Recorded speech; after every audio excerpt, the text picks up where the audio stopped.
Hey, how's it going, my bros and sisters? My name is Pewdiepie. Today I'm going to make a video on how to get started on YouTube. I've been asked to make this video. I don't know how many times. I get this question all the time. Can you give me some tips on how to get started? I think what I always just say is keep working hard and I'm sure you will succeed. But I thought, not today. I wanted to actually give something more constructive, some more help than just that. I've been doing a lot of streams lately and everyone just keep asking me, how do I get started? What kind of tips do you have? And I thought, okay, fine, I'll make it. Okay, I thought about making this video before many times, but I just feel like, who am I to tell you how to... It's not like I know all the answers. And I really think everyone has a different answer to the question on how to grow on YouTube. So just take this as from my own perspective. Also know that I don't know everything. And just because I say something doesn't mean it's the rule of thumb, you know? That's not the case, couldn't be further from it. And I started YouTube 7 years ago. So obviously, things are different now. This video probably won't be relevant for most people watching.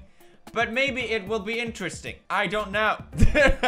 Here we go. First of all, I want to start on the equipment. Because I think this is where most people fail right away. I see so many people get really angry about this one because they bought all this expensive equipment and they come to me like, where are the subscribers? Where are all the views? I spent all this money on all this equipment. I always say, don't spend money on equipment. It doesn't have to be expensive at all.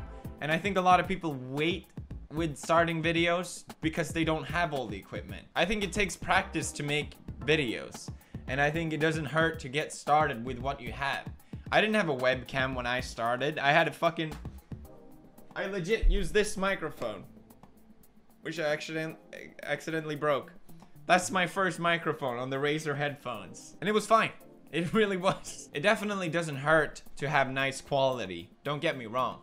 But it's not automatically going to make you get subscribers. I'm going to link what I think is a good sort of budget startup in case you're curious of what sort of equipment I would recommend if you want to start making my type of videos. And I'll also link my equipment in case you're curious what exactly it is I use. Stand out.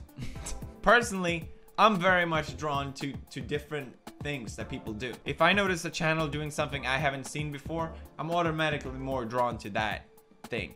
And I think it was the same thing for me. When I started making videos, I did what everyone else was doing. I did Call of Duty videos because that's what was popular at the time. But that's what made me want to start making YouTube videos because I loved watching it on YouTube and it was really popular back then. And I enjoyed making those type of videos, but my channel didn't grow from it at all. I had like, what, a couple hundred people watching me. And I remember when other YouTubers referred themselves to as, oh, I only had a couple hundred back then. I'm like, nah, but 100. I'm so fucking proud of these 100 people that I have. Shut the fuck up. And I also remember watching all these bigger YouTubers doing the same Call of Duty videos. And I'm like, these guys are fucking terrible. I'm way better than these guys. Why is my channel not growing more? But that's the thing. The big ones have already settled in. You know, it's gonna be hard as hell. You have an uphill battle. And it wasn't until I started doing something different, something that hadn't been done before, like the horror videos. That's when I started to get an audience that really cared about the content that I was making. And it was so clear. And I really see it myself when I discover new YouTubers. It's always something different. They have something different. What was it Dr. Dre said? It's easy to make it to the top, but it's twice as hard to stay there. You see people on YouTube come and go all the time. I don't want to throw any names out there, but you know what I mean. Like, there's a ton of YouTubers that everyone used to watch, and it got so much attention, but they just didn't have what it takes to keep their audience. A lot of people sort of get boosted from the algorithm of YouTube. Basically, YouTube recommends certain type of videos that fit what they want to promote. Maybe it's really long videos.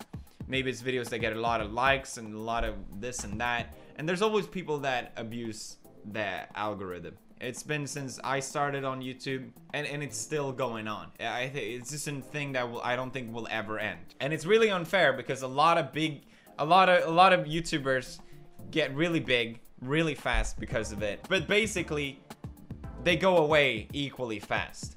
if you don't have something to maintain your audience with, something more than your shtick of making the algorithm happy, then your lifespan on YouTube is going to be short. That's just how it is. So I'm not really too bothered about any of it. I just don't want you, if you want to grow your channel, to be obsessed about the algorithm, because that shouldn't be the #1 priority. I personally never try to abuse the algorithm or some shit like that. Honestly, I had no idea what I was doing.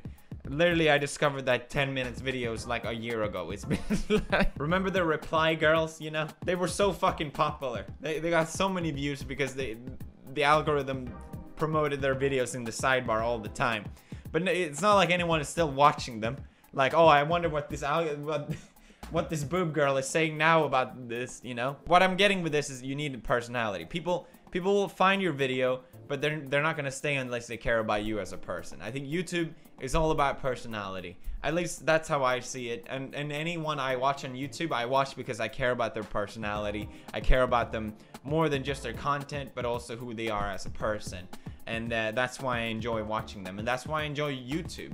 I enjoy it because it's different than television. You're not just watching this product behind a bunch of producers and writers. You're watching just a person speak directly into a camera, and I think that's the beauty of it.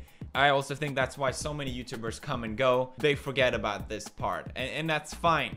You know, it's not like everything has to be super personal and everything has to be so up. Oh, I love you guys so much. You're my family. YouTube is a hobby and a job at the same time, which can be really hard to balance. I think a lot of people don't realize this, but you get to set your own hours. You get to set your own pace. But it basically means you'll be working 24/7. Like, it's really hard to turn off YouTube in your brain. I'm always checking videos. How are they doing? I'm always checking stats. I'm always checking comments. What are people saying? What are people thinking?